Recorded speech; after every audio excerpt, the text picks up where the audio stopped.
Good morning, everyone. Welcome back to Topher Drives, where today we have a full-size pickup truck for our morning commute out to Vintique Motors to do some bring-a-trailer photography. This is the 2026 Toyota Tundra TRD Pro, and this one is a bit special because it has the $3,000 optional TRD Performance Package, which means the 3.4-liter twin-turbo V6 in this doesn't have to make do with the measly 437 horsepower you get from the factory. No, this has an exhaust, an intake, and a tune, and requires 93 octane to produce 466 horsepower, though torque stays unchanged at 583 pound-feet. Attached to that, still the 10-speed ASIN automatic, and this is four-wheel drive. For the most part, the TRD Pro Tundra is still the same as it has been for its entire third generation, with the Tundra post T100 nameplate here in the US, which means we still have the Fox shocks with the TRD forged upper control arms, which are very hard to miss because, well, they're bright red, and you can see our Fox shocks in there as well. We still have the forged BBS wheels with the Falcon Wild Peak tires and a 265/55 R18. And this one is finished in magnetic gray with cockpit red interior. In fact, one of the only new options for this is one that we have on this as well, apart from the performance pack that we mentioned a second ago. But you can now get the weird isodynamic seats that are standard on the Tacoma TRD Pro on the Tundra. So we have those here finished in cockpit red. It's hard to tell that they're weird from the front, but you can see that they've got these like pump things in the back to adjust pressure and make it more comfortable when you're off-roading. So we'll see what those are like on the morning commute. But like we said, we're going out to Vintique Motors. It's about a half-an-hour drive, and I'm looking forward to getting 10 mpg in this and making some noise, because this TRD exhaust does actually make this scream. But actually the coolest part about this performance pack is the intake, or I should say intakes, because the V35A FTS engine in this is twin turbocharged. So it's got an intake coming from each turbo here with this performance pack. You can see they're TRD branded. Otherwise, it doesn't look really any different under the hood here. This engine, you know, a little bit of controversy here, because this is the first time the Tundra has not been offered with a V8, a naturally aspirated V8. This is a twin turbo V6. There have been some failures. Some of the early models, 2021 to 24-ish, had some failures. I think they've tweaked some things, made this a little bit better, but owners can chime in if you have a 25 or a 26 if you've had any failures. But hopefully it doesn't explode on us today. I don't think it will. This is a pretty fresh truck. It's only got a few thousand miles on it. Light bar on the front. Obviously we have unique exterior bits on this for TRD Pro. We have these like urban camo fender flares, which I think are a little bit gaudy. And then we have more of that continued on to the tailgate, the TRD Pro branding back there. This performance pack also gets you this special badge. We can't forget that TRD Performance badge. And then if you pop the fuel door, which you do with that button, you can see we get a special sticker in here, and for some reason a bunch of tape on the fuel filler cap.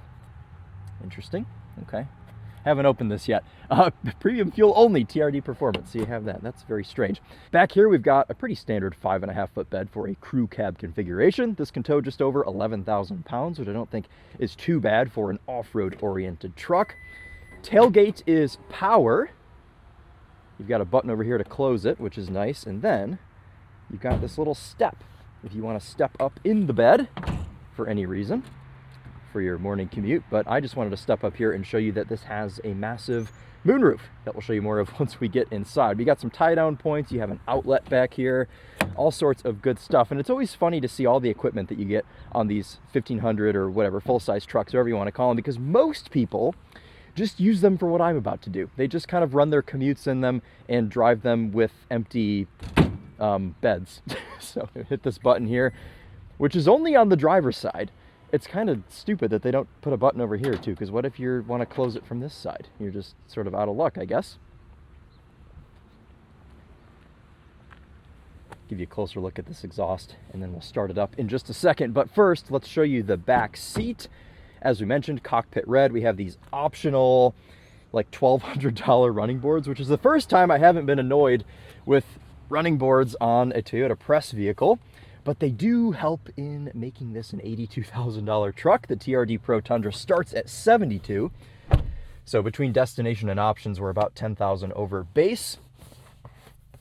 Fold-down armrest with cup holders. We don't have our own climate panel back here, which is a bit surprising, but we do have some vents and some USB-C, USB-A, and wall-style outlets back here. But, okay, so let's talk about the isodynamic seats, because we reviewed a TRD Pro Tacoma and basically came to the conclusion that they make the back seat unusable. Now, while these do limit your legroom in the Tundra as well, you're probably not going to notice it unless you're like 8 feet tall, because with this being the Crew Max or whatever they call this, you just have a ton of room back here. A little bit of a drivetrain hump, but still very much usable for 3 passengers in the back seat. Behind myself in this isodynamic 5'11", I just have all the room in the world. Headroom, legroom, all the stuff. You can rest your arm here on this door panel, and you even have a little bit more storage for some extra cups down there on that door panel as well.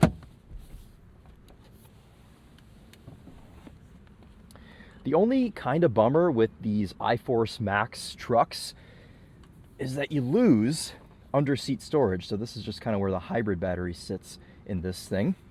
Of course, you can get the Tundra without the iForce Max powertrain, but it is the same V6 in this. It just has less torque, basically, and a little bit less horsepower. But all this combined, you know, the twin-turbo V6, the electric motor, it all sort of works together in harmony to make a pretty smooth experience. So I'm already running late, surprise, surprise. Let's go ahead and jump in this. We'll start it up, and then we'll just go ahead and jump right on the road because we got to go. I like that this has a handle to pull yourself in. When you do pull yourself in, it's kind of a weird feeling because you kind of sink down into these isodynamic seats, and they feel like more of a sports car seat. Like I kind of feel like I'm sitting in a GR Corolla when I'm in this, but I'm in a massive truck. So kind of a weird feeling.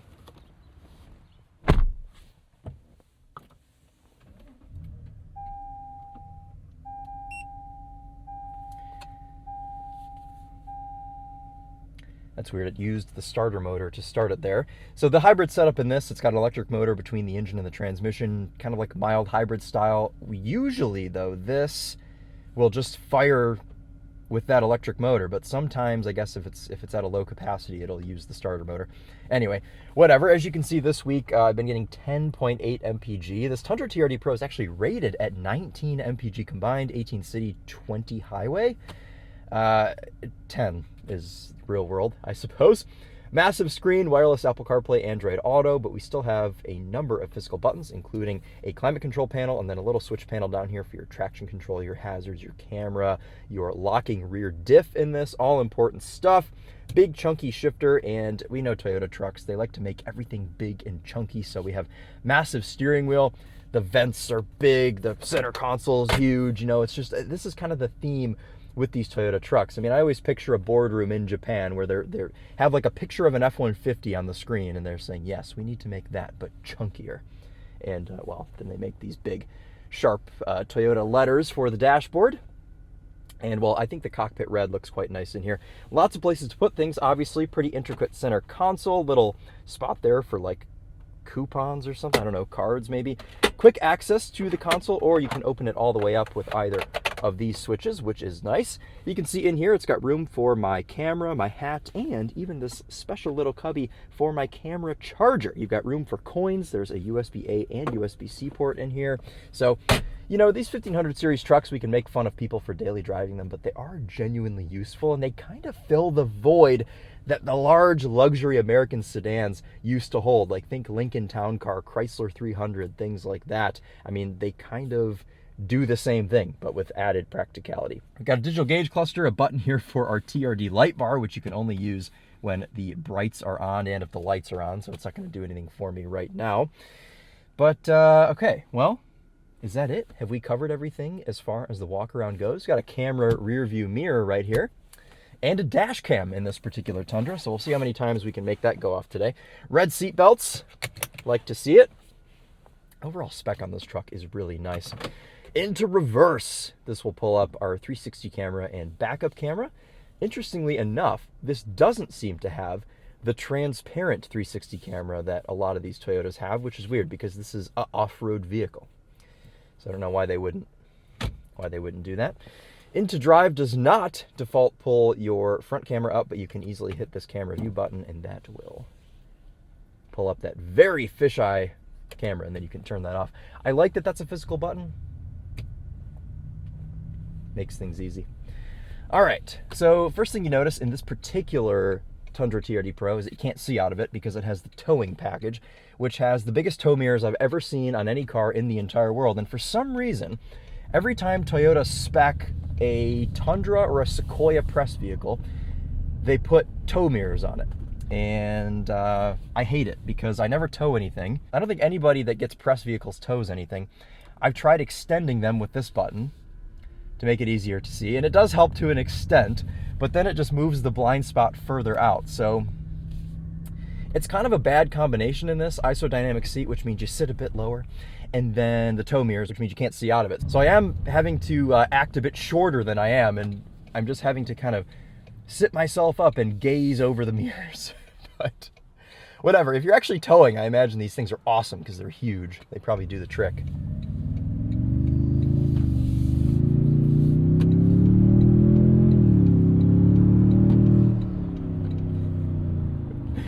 You can hear there a nice performance there from the intakes on this TRD Pro.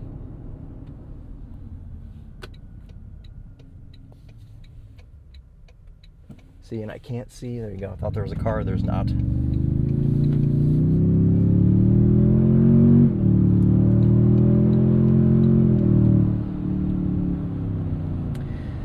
Okay, so let's talk intake exhaust. Well, obviously you hear these turbos quite a bit more, which I do like because I like some whoosh noises.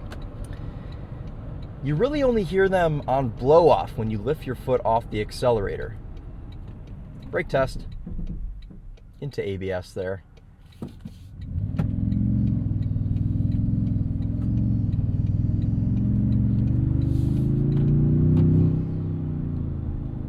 You don't super hear them when you're under load and they're spooling. Well, I take it back. You do actually hear them quite a bit.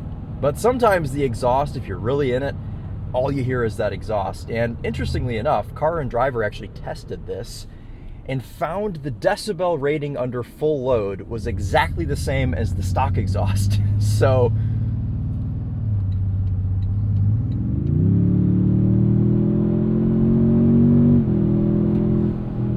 I suppose the only time that this is really louder than a stock Tundra TRD Pro is when you're just driving around town and things and making subtle noises, which are not so subtle in this. I don't think it sounds bad. I mean, it sounds pretty much the same as a stock one. Toyota's still kind of doing their best impression of a V8. They definitely have tuned this to sound like a V8, but Ford is guilty of this too in the EcoBoost F-150. They do exactly the same thing. They want the V6 to sound like a big manly V8 because that's, I guess, what 1500 series truck buyers want. But the difference with the Ford is you can actually option on a V8. With the Tundra, this V6 is your only choice. In fact, it's the only 1500 series truck that doesn't offer a V8.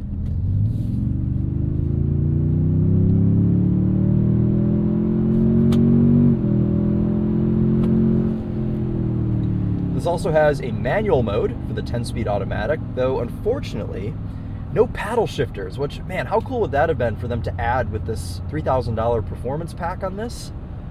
Would have been pretty cool, because I always say that the TRD Pro, it's missing paddle shifters. I know this isn't really a Raptor competitor in the way that like an RHO, a TRX, Raptor are. It's kind of not in that same category, but paddle shifters would just be cool in this. Brother, it's another TRD Pro, Tundra. See if we can catch him.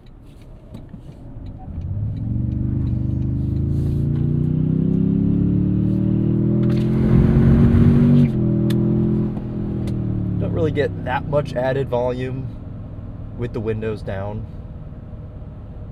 Just lots of wind noise, I suspect from the tow mirrors. Check this out. We're actually going to turn around in here, which is probably where he's going to. Yes, it is. Okay. Kicking up some rocks.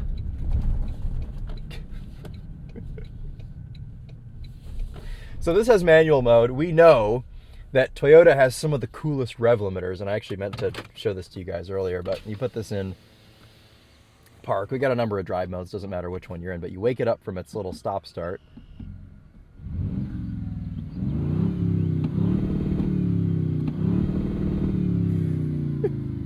It's a soft limiter at like 4250, but it still has that like traditional Toyota rev limiter sound, which I just love so much. And then you hear it extra with this exhaust, obviously.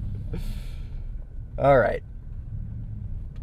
Let's get this out of here. I want to do a 0 to 60 as well. You have to be actually at a complete stop to turn traction off, so we'll do that now. Gotta hold this button for a few seconds so you get the orange warning lights, and then we're gonna put this into manual mode.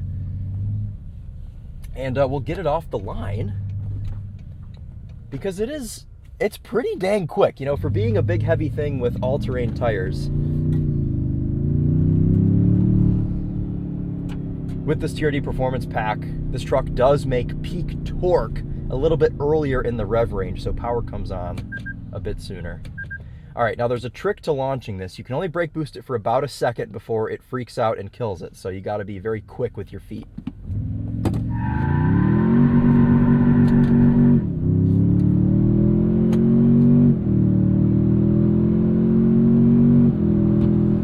And it absolutely roasts those Falcon Wild peaks. So much fun. All right, now I stick it into a corner.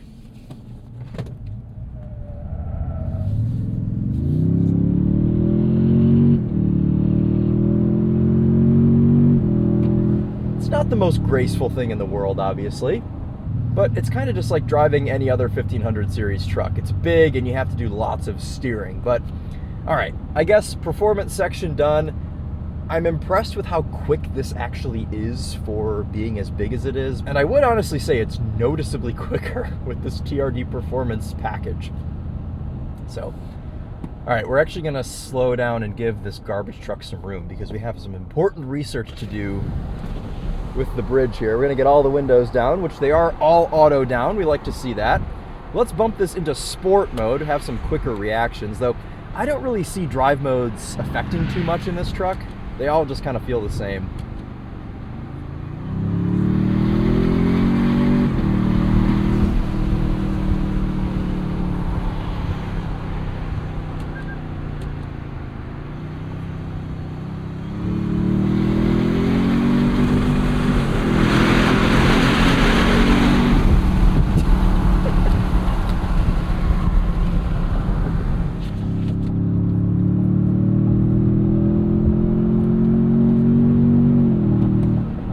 Bit of rev limiter there, and what's a little bit of a bummer too about these Toyota manual shift modes is that they set a maximum gear, so it's not really like they're paying attention to your inputs, which means if you're going for a gear change at a certain point, it's just going to completely ignore you, unfortunately. All right, let's go back down into normal mode. MPG is down to 10.1. Let's see if we can improve upon that at all.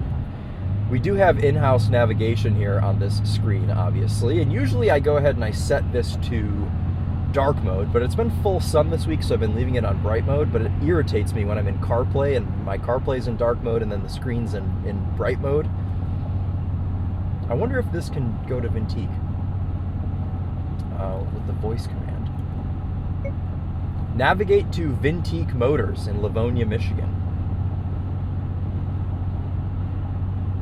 I found VinTeak Motors near Livonia, Michigan. Would you like to go now? Yes. Calculating route to VinTeak Motors. Check it out. Starting route guidance. See, we usually... Proceed about 6 miles on I-94 East. I'm going to turn her off. Usually we don't use the in-house navigation, but I kind of want to start doing this more if we have them, because I would like to see how all of these behave, because I usually always say that there's really no point in using an in-house navigation system when you have CarPlay. But sometimes your phone doesn't have service, so sometimes you need to use this. Arrival 9:42, not too bad. Another 20 minutes here in the drive. Let's talk about what this is like to sit in, and I want to start with ride quality. Now, sometimes with these off-road oriented trucks, you do sacrifice a cozy ride because they're built to do sort of high-speed desert running, which means the suspension isn't really made for comfort. But in this, it feels like it is. These Fox IBS, internal bypass shocks, These Fox IBS, they work quite well. You know, they soak up this very imperfect section of highway, which if you guys remember my Focus RS video, I was bouncing all over the place. These turbos are just making noise all the time, and I love it. But they do a good job. You know, they're pretty dang soft. Like, I don't really have any complaints as far as the suspension goes in this truck.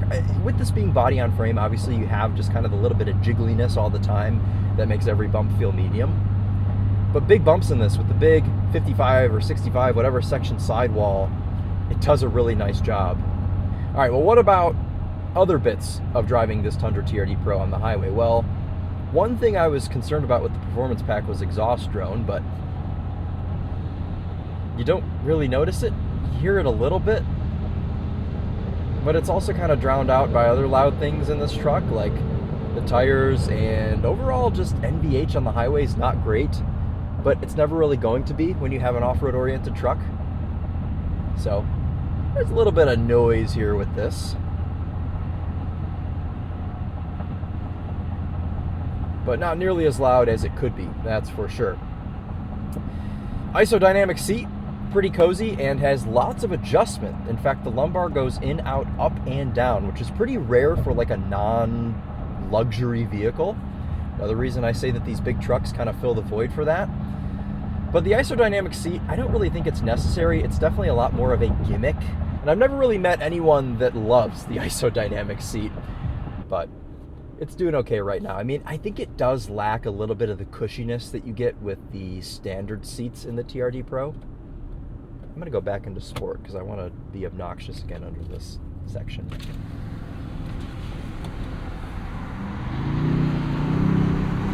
The gears are super short in this truck with this 10-speed.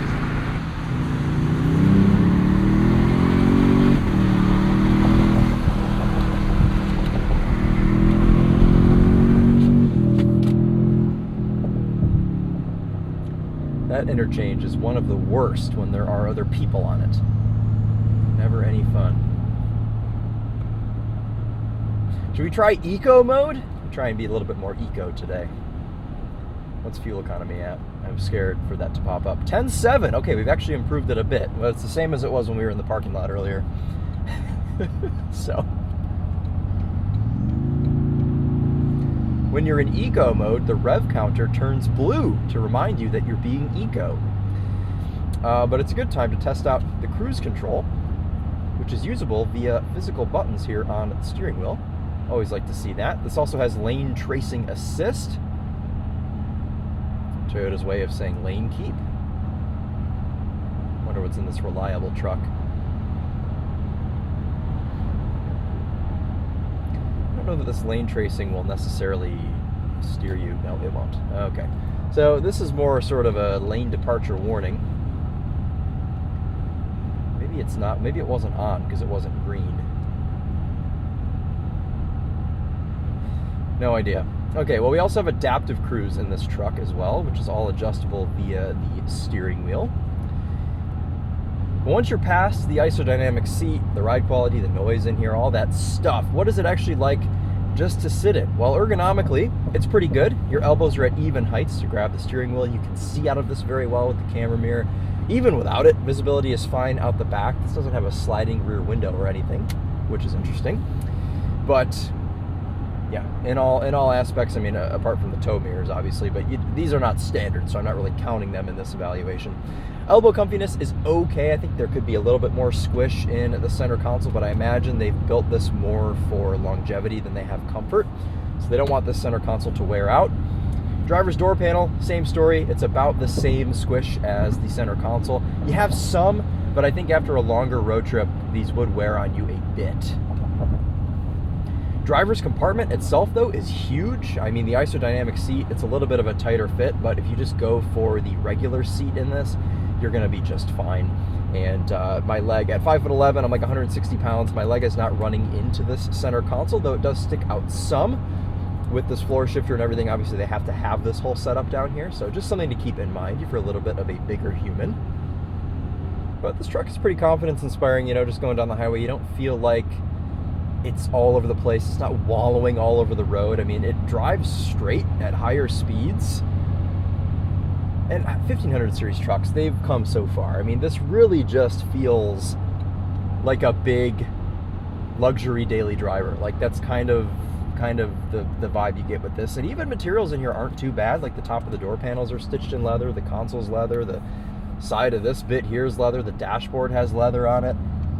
The very top of the dash is molded black plastic, which is a bit of a bummer, but I mean, most of the stuff you touch in here, the steering wheel's really nice. It's got your little 12 o'clock marker in red. Even the airbag cover is stitched. Look at that. I think it's fake, but they've at least made an effort to make it look nice. And what I really like about this truck is there are still things in here that remind you it's a truck. Lots of physical controls. Things are blocky. Big volume knob right here. Climate control panels. Big toggle switches, easy to use with gloves. Things like that. If you're actually using this as a work truck, it can do that. The screen, it's out of the way of everything else. It works really well. I mean, I never really have issues with these Toyota systems. They just kind of do their thing.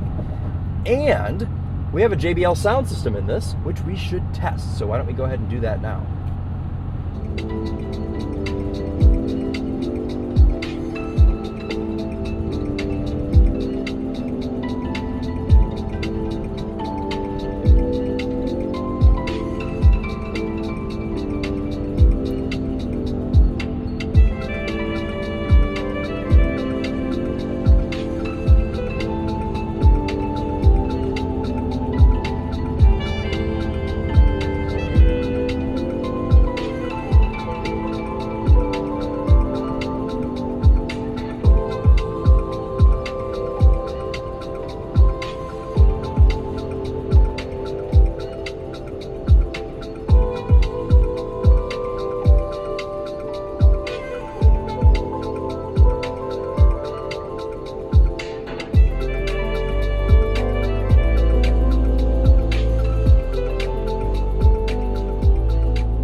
I love operating this volume knob. It's very satisfying. Sound system in this is pretty good. I mean, it's no like B&O Unleashed that you'd get on a top trim F-150, but pretty comparable to like a Bose system in a GM product. I don't know. I guess you can get some really good sound systems. Like the Harman Kardon and the Ram is really good. Yeah, I guess they're all pretty good. This might actually be like bottom of the list for me. It's still a good system though. Like, I'm not saying it's bad. But the competition, just their top sound systems are so like insanely good. But yeah, you're okay with this. JBL systems have been getting better. The only bummer is you don't have the cool little pop-out speaker like you get in the Tacoma. Inputs with this truck are nice. Throttle, brake, steering. You know, steering's got a light enough weight to it where you can maneuver this in an okay way. I mean, you have to do a lot of steering to get it to go anywhere, which we talked a little bit about earlier. But brake and gas are good. I mean, it's a Toyota hybrid system, so you expect them to kind of have this stuff figured out.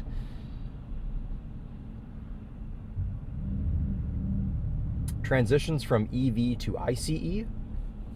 They are audible, actually, with this. You can hear the 3.4 liter kind of fire to life because it's got that exhaust. You hear like a little whoo when it comes to life.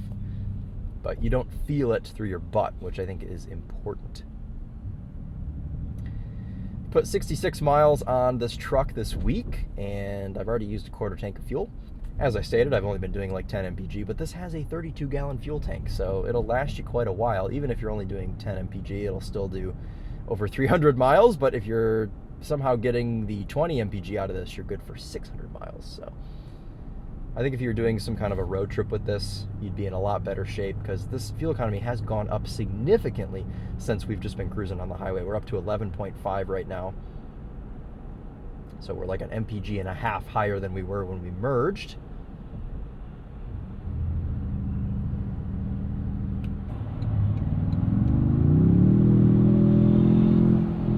Kickdown on the highway is good, plenty of power and torque, obviously almost 600 pound-feet to get you where you need to go pretty much no matter what speed you're traveling. I don't know the top speed of this truck, but I can't imagine it being that much higher over 100 or 120. So you're gonna have torque everywhere.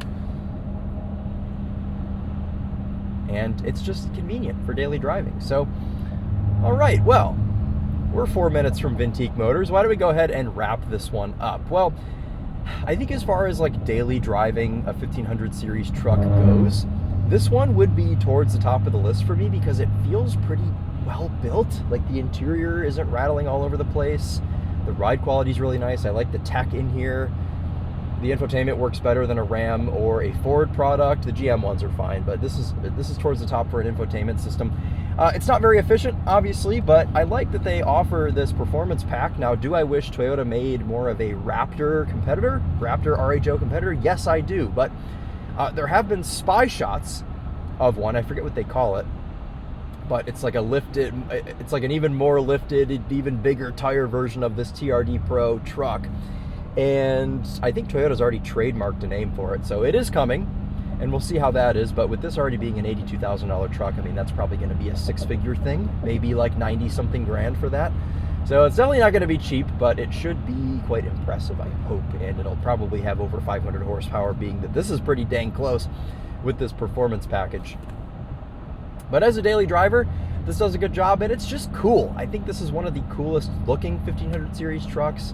And you can get it in some cool colors too for this year. I guess, okay, I should say you can get it in a cool color. They make like this Baja Blast. I think it's called Wave Runner.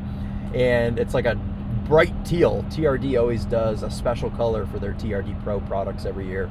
And for the first time in forever, they haven't done like an orange or a red or like a brown color. So it's this wild teal, which I was hoping this truck was going to be, but I do like the magnetic over cockpit red. It's pretty sweet. So overall, I'm pretty happy with this truck. I mean, I think it's like stupid expensive, but so is everything else these days.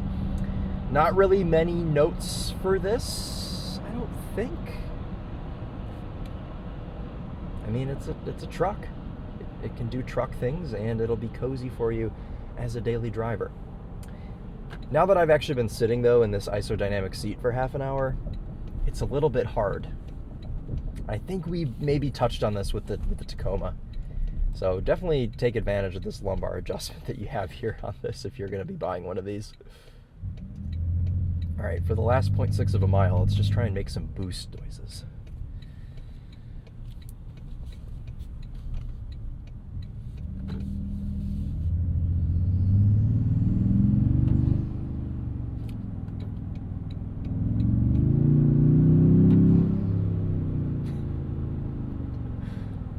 This is what I did every day when I installed the cold air intake on my Cobalt SS when I was 16 years old. Just drove around and did that.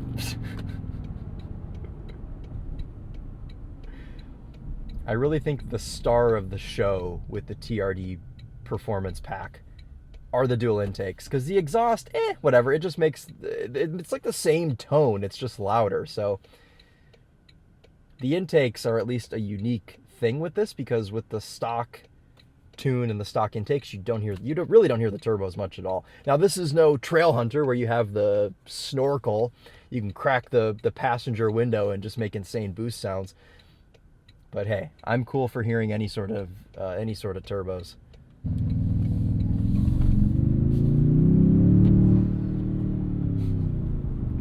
All right, guys, that's going to be a wrap here on this morning commute in the new TRD Pro Tundra with the TRD Performance Pack. I guess this was more of a review on that package than it was the entire truck. But man, it's cool to daily drive something here in Michigan that you can just kind of bulldoze everything, and this TRD Pro does exactly that. You can just kind of smash through all the potholes, and these Fox shocks do a great job of soaking everything up. You don't really notice the isodynamic seats contributing at all. We're just going to stick out a little bit. That's okay. But I guess that's going to do it. Parking brake automatically applies there when you go into park. One more thing to do.